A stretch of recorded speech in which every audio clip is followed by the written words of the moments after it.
जिस टॉपिक पर हम डिस्कस करने जा रहे हैं वो टॉपिक ये है कि इनकम और रिसीट्स में डिफरेंस क्या है। अच्छा, होता ये है नॉर्मली जब रिटर्न फाइलिंग करते हैं, इनकम टैक्स रिटर्न को फाइल करते हैं एनुअली, तो बहुत से लोगों की क्यूरीज होती है कि सर हमारे पास हमारा भाई है, बाहर से रेमिटेंस भेजी, उसको हम किस तरह दिखाएं। फिर सर हमने लोन बोरो किया, उसको हम किस तरह दिखाएं। अच्छा, फिर हमें इनहेरिटेंस में कोई हमें जो है हिस्सा मिला है हमें, तो उसे हम कैसे ट्रीट करें। अगर कोई एसेट है या फिर कोई कैश मिला है इनहेरिटेंस में एसेट, उसको कैसे ट्रीट करें। और हमारी इनकम वो जो है वो कहलाएगी या इनकम नहीं कहलाएगी। तो आपकी इन सारी कन्फ्यूजन्स को आज मैं कोशिश करूँगा कि इस वीडियो में दूर किया जाए। और मेजॉरिटी लोगों की ये क्यूरीज है, बजाय उनके कि इंडिविजुअल उनको वन बाय वन करके मैं रिप्लाई देता या रिप्लाई करता, मैंने ये ज़रूरी समझा कि मैं एक वीडियो अपलोड कर दूँ इस हवाले से, ताकि आप लोगों की कन्फ्यूजन दूर हो जाए। अच्छा, और रिटर्न फाइल करने से पहले ये बेसिक स्टेप है जो आपको क्लियर अगर नहीं होगा तो आप रिटर्न अपनी फाइल या उसको प्रोसेस नहीं कर पाएंगे। ठीक है, तो आज इस हवाले से वीडियो में डिस्कस करेंगे। अस्सलाम वालेकुम गाइस, क्या हाल है? उम्मीद करता हूँ आप सब खैरियत से होंगे। अच्छा, basically return filing, income tax return filing के हवाले से, टैक्स ईयर 2020 की रिटर्न फाइलिंग के हवाले से, जो कि सैलरीड पर्सन है, दो वीडियोस में अपलोड कर चुका हूँ। थर्ड एक लास्ट वीडियो अपलोड करना है जो कि ई फाइलिंग के हवाले से प्रोसेस है पूरा, कि किस तरह से प्रोसेस किया जाएगा ई फाइलिंग को टैक्स ईयर 2020 के लिए। तो वो अभी एफबीआर का फॉर्म जो है अभी वो इनेबल नहीं हुआ टैक्स ईयर 2020 के लिए। तो जैसे ही वो इनेबल होता है इंशाल्लाह वेरी सून, मैंने प्रिपरेशंस हमने अपनी कंप्लीट की हुई है वीडियो के हवाले से, तो जैसे ही वो फॉर्म इनेबल होता है हम आप लोगों के लिए वो वीडियो लेंगे, ताकि आप उसको तीनों पार्ट को देखने के बाद इंशाल्लाह आप इस काबिल हो जाएंगे और एलिजिबल हो जाएंगे कि आप अपनी रिटर्न फाइल कर सकें, अगर आप नॉन कॉमर्स या नॉन टैक्स बैकग्राउंड से बिलोंग करते हैं तब भी। ठीक है। अच्छा, उसके अलावा आज जिस टॉपिक पर हम डिस्कस कर रहे हैं वो रिसीट्स के हवाले से। अच्छा, कोशिश करूँगा मैं इसी वीडियो में कुछ जो मेरे माइंड में चीज़ें आते रहे रिटर्न के हवाले से, इनकम टैक्स रिटर्न फाइलिंग के हवाले से, कि आपको किन चीज़ों का ख्याल रखना है वो डिस्कस कर सकूँ। फर्दर आप जो है मुझसे कमेंट करके या फिर मेरे व्हाट्सएप हमें टेक्स्ट करके आप पूछ सकते हैं, तो मैं कोशिश करूँगा कि कंपाइल करके चीज़ों को आपकी, बजाय इसके कि वन बाय वन रिप्लाई दूँ मैं या रिप्लाई करूँ, मैं एक वीडियो ले आऊँगा आप लोगों के लिए, जो क्वेश्चन बेस होगी, जो आप रिटर्न फाइलिंग के वाले से मुझसे पूछ सकते हैं। और जहाँ तक इनकम टैक्स रिटर्न फाइलिंग की बात रही, तो अभी 30 सितंबर तक इंडिविजुअल्स के पास टाइम है रिटर्न फाइलिंग के लिए, तो अभी आप पेशेंस रखें, कोई जल्दबाजी ना करें रिटर्न सबमिशन में। तो हम उसको जो है चीज़ों को आपके साथ डिस्कस करेंगे जो आपको कंफ्यूज करेंगे। अच्छा, अब रिसीट्स क्या होती हैं? देखें, रिसीट्स कह लें या इनफ्लोस कह लें, देखें होता ये है नॉर्मली एफबीआर एक चीज़ होती है अनऑफिशियल, एक चीज़ होती है ऑफिशियल। ऑफिशियल चीज़ आप लोगों को रिपोर्ट करना है। कैसे रिपोर्ट करना है आपको? देखें, आपके पास बैंक में रेमिटेंस आई, फॉर एग्जांपल यहाँ पे फादर हैं, उनके जो बेटे हैं वो साहबजादे बाहर हैं किसी कंट्री में, नॉन रेजिडेंट है। तो फादर जब अपनी रिटर्न फाइल करेंगे और बेटे ने बाहर से रेमिटेंस भेजा, जब बेटे ने बाहर से रेमिटेंस भेजा, तो क्या वो यहाँ पे उनके फादर की इनकम है? नहीं, बिल्कुल भी नहीं है। क्या उसके ऊपर टैक्स पे करना है? नहीं, बिल्कुल भी नहीं पे करना है। अच्छा, अब होता है क्या नॉर्मली कि जब बाहर से जब रेमिटेंस आती है तो लोग तो पहले यहीं पे कंफ्यूज होते हैं, सर इसको हम दिखाए किधर। अच्छा, फिर होता ही है कि अगर आपने रेमिटेंस, जो पैसे आपके पास आएंगे, आप दो चीज़ें उससे जो है वो आप उसको खर्च करने में, जो है वो दो तरह से आप खर्च कर सकते हैं उसको। एक तो आप खर्चा कर दें जिसे एक्सपेंस बोल दें, एक आप कोई एसेट परचेज कर लें। अच्छा, खर्चा करेंगे तो वो तो चलें एक अलग सिनेरियो हो गया, लेकिन अगर आपने एसेट परचेज किया, मिसाल के तौर पे आपके साहबजादे ने, बेटे ने आपको 10 लाख रुपए भेजे रेमिटेंस के थ्रू, फॉरेन रेमिटेंस के थ्रू, आपने उस 10 लाख रुपए की यहाँ पे गाड़ी ले ली, आपने अपनी रिटर्न जब फाइल की, गाड़ी आपने अपने नाम कराई, यानी कि एज अ फादर आपने अपने नाम कराई, अब आपने अपनी वेल्थ स्टेटमेंट में गाड़ी को दिखाया। कल को एफबीआर आपसे ये क्वेश्चन कर सकता है कि भाई आपके पास गाड़ी के पैसे कहाँ से हैं। ठीक है। फिर इसी तरह अगर आपने कोई लोन बोरो किया, तो क्या वो आपकी इनकम है? नहीं, बिल्कुल भी नहीं। अच्छा, खैर ये छोटी सी एग्जांपल्स थी, पहले इनको डिस्कस करते हैं कि इनकम क्या है और कौन सी रिसीट इनकम है, कौन सी रिसीट इनकम नहीं है, फिर मज़ीद आगे जाके डिस्कस करेंगे इस बारे में। अच्छा, एक रिसीट्स हमारे पास दो टाइप की होती हैं, एक रेवेन्यू रिसीट्स होती हैं, एक कैपिटल रिसीट्स होती हैं। रेवेन्यू रिसीट्स हमारी इनकम कहलाती है जिसके ऊपर टैक्स कैलकुलेट होता है, और कैपिटल रिसीट हमारी नॉट इनकम या इनकम नहीं कहलाती जिसके ऊपर टैक्स कैलकुलेट नहीं होता। अब एक कंडीशन है, हमारी रेवेन्यू रिसीट यानी कि इनकम भी एग्जेम्प्ट हो सकती है, और हमारी कैपिटल रिसीट यानी कि जिस पे जो इनकम नहीं है वो भी टैक्स में कैटेगरी में ऐड हो सकती है, फॉल कर सकती है। अब कंडीशन क्या है, देखें पहले मैं आपको कंडीशन बताऊं फिर को एक्सप्लेन करूंगा। मिसाल के तौर पे आपकी इनकम है और वो एग्रीकल्चर इनकम है, तो एग्रीकल्चर इनकम एफबीआर के टैक्स ऑर्डिनेंस में एग्जेम्प्ट है, आपको एग्रीकल्चरल इनकम के ऊपर कोई टैक्स पे नहीं करना। इस तरह कैपिटल रिसीट में बात करें, देखिए अगर आप लोन किसी से बोरो करते हैं तो वो एफबीआर ही कहता है कि इनकम टैक्स का ऑर्डिनेंस ये कहता है कि आप थ्रू बैंकिंग चैनल लोन बोरो करेंगे। अगर आपने कैश में लोन बोरो कर लिया, जेन्युइन लोन भी हो भले, तो वो एफबीआर की जो इनकम टैक्स ऑर्डिनेंस है उसमें वो इनकम ट्रीट हो जाएगी आपकी, और इनकम के ऊपर आपका स्लैब्स के हिसाब से उस पर टैक्स रेट लग जाएगा, तो उसको आपको मेक श्योर करना है। अच्छा, अब ये तो स्पेसिफिकली जो कंडीशंस थी वो मैंने बता दी कि आपसे शेयर कर दी कि हमारी इनकम एग्जेम्प्ट भी हो सकती है, और हमारी कैपिटल रिसीट जो है जो नॉन इनकम है वो भी इनकम में शामिल की जा सकती है। कंडीशंस मैंने बता दी।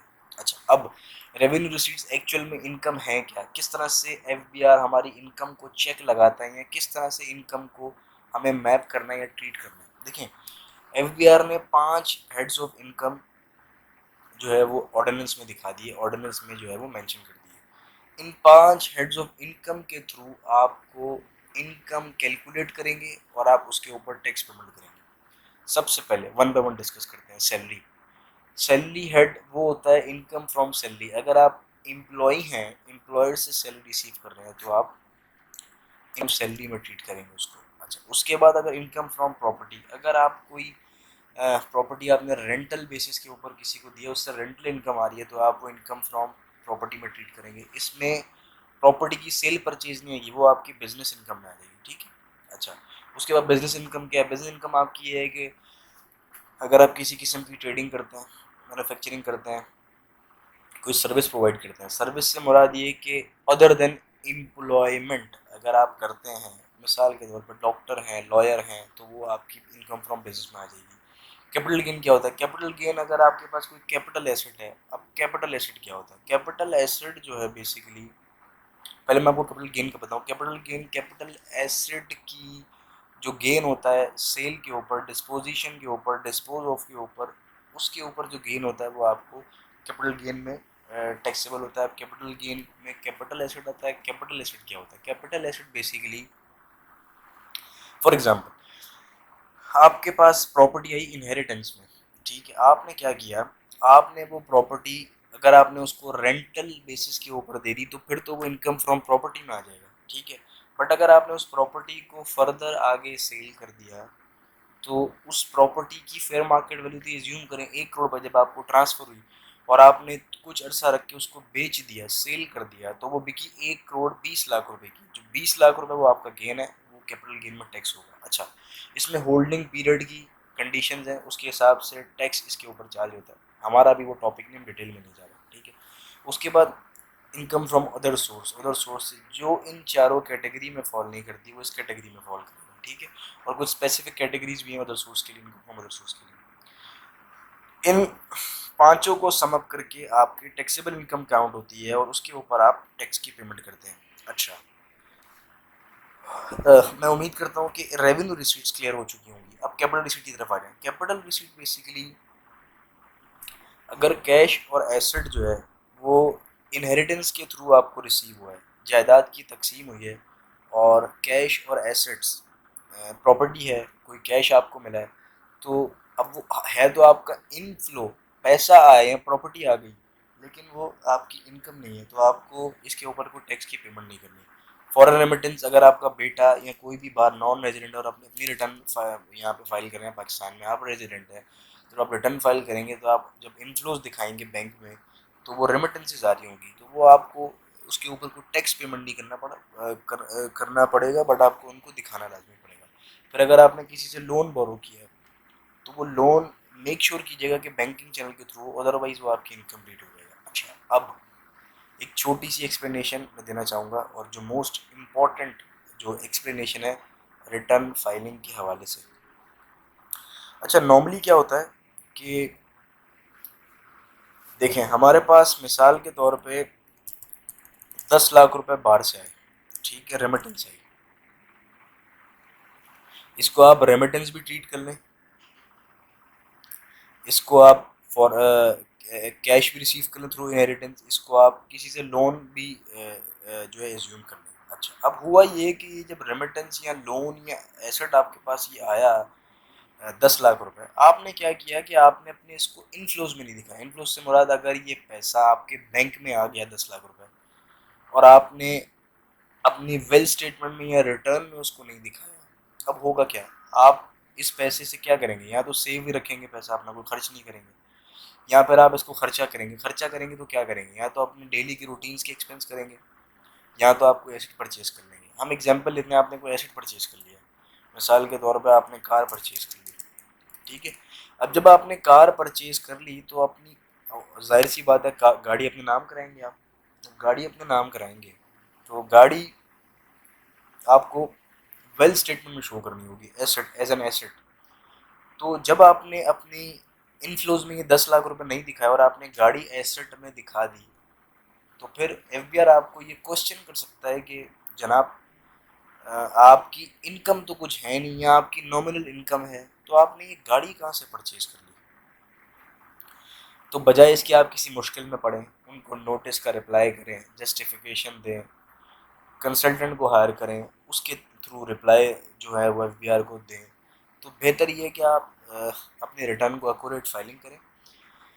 देखें, इनकम और देख रिसीट में इनकम और नॉट इनकम में फ़र्क वाज़ह क्या है, मैंने आपको डिफाइन किया।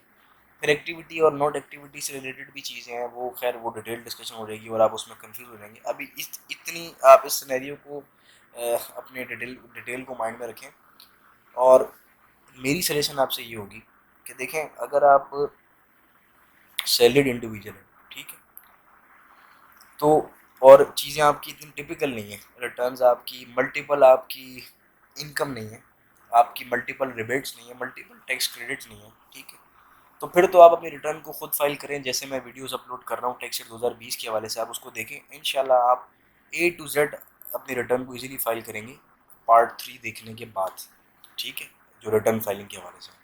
मैं डिस्क्रिप्शन में उनका लिंक ऐड कर दूंगा, आप देख लीजिएगा।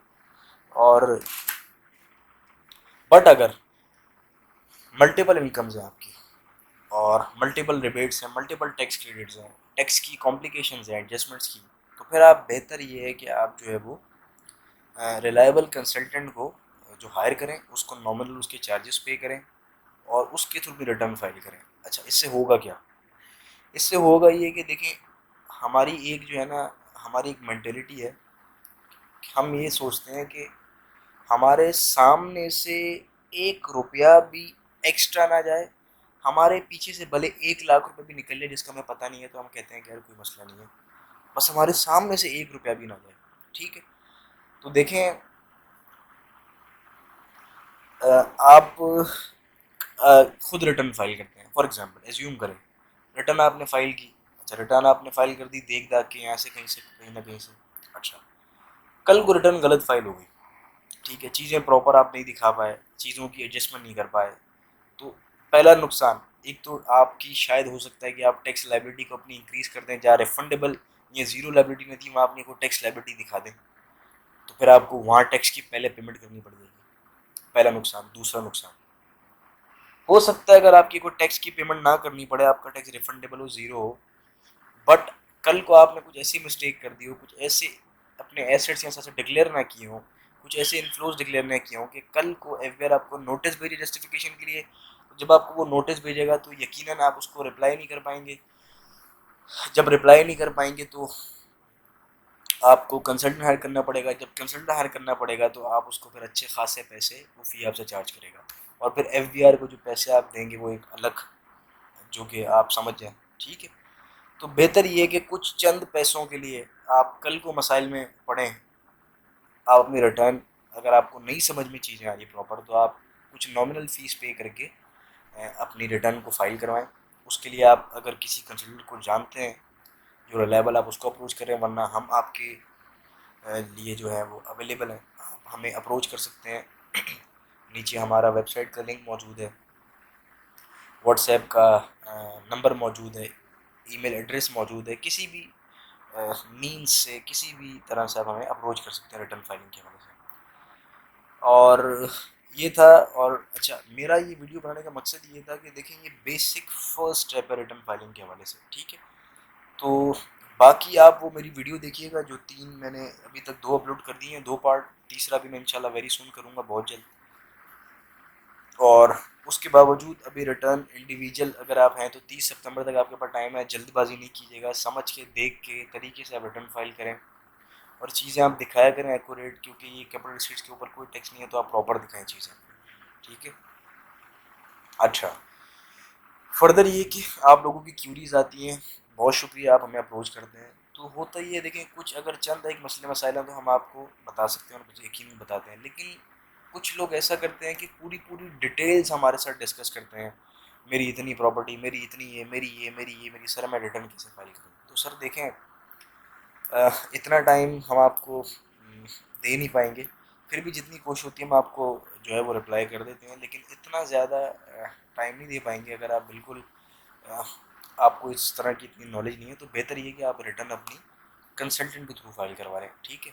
अच्छा, बाकी अगर आपकी कोई क्यूरीज हो तो आप व्हाट्सएप टेक्स्ट कीजिएगा, नीचे कमेंट कीजिएगा। मैं उनको क्या करूँगा, कोशिश करूँगा कि कंपाइल करके एक आपकी जो FAQs, आपके जो क्वेश्चंस हैं, उसकी ऊपर एक रिटर्न फाइलिंग के वाले से एक वीडियो में अपलोड कर दूँ डिटेल में, ताकि जितनी भी आप लोगों की कन्फ्यूजन है वो दूर हो जाए रिटर्न फाइलिंग के हवाले से। तो आप नीचे कमेंट करके मुझसे पूछ सकते हैं, मैं कंपाइल कर लूँगा। मेजॉरिटी तकरीबन प्रॉब्लम्स या कन्फ्यूजन्स लोगों की मेजॉरिटी सिमिलर ही होती है। तो बजाय इसके कि वन बाय वन एक को रिप्लाई करें, मैं एक वीडियो कंपाइल कर दूँगा, इस हवाले से अपलोड कर दूँगा, third part income tax return filing के अपलोड करने के बाद, ठीक है। तो इंशाल्लाह मेरी पूरी कोशिश है कि आप अपनी रिटर्न जो है वो फाइल कर सकें खुद, अगर आप सैलरीड इंडिविजुअल हैं तो उसके लिए मैं आपकी हेल्प के लिए अवेलेबल हूँ। और जहाँ तक रही बात ओवरसीज़ पाकिस्तानी या नॉन रेजिडेंट की, तो उनको रिटर्न फाइल करने की ज़रूरत नहीं है, वो कंडीशन खैर उनको देखनी पड़ेगी। उनके लिए FTR स्टेटमेंट फाइल करना है अगर उनका यहाँ पे कोई टैक्स डिडक्ट हो रहा है तो, अदरवाइज़ उनको स्टेटमेंट भी फाइल नहीं करनी, वेल स्टेट FTR की जो स्टेटमेंट है फाइनल टैक्सेशन की। तो ये थी सारी आज की डिस्कशन।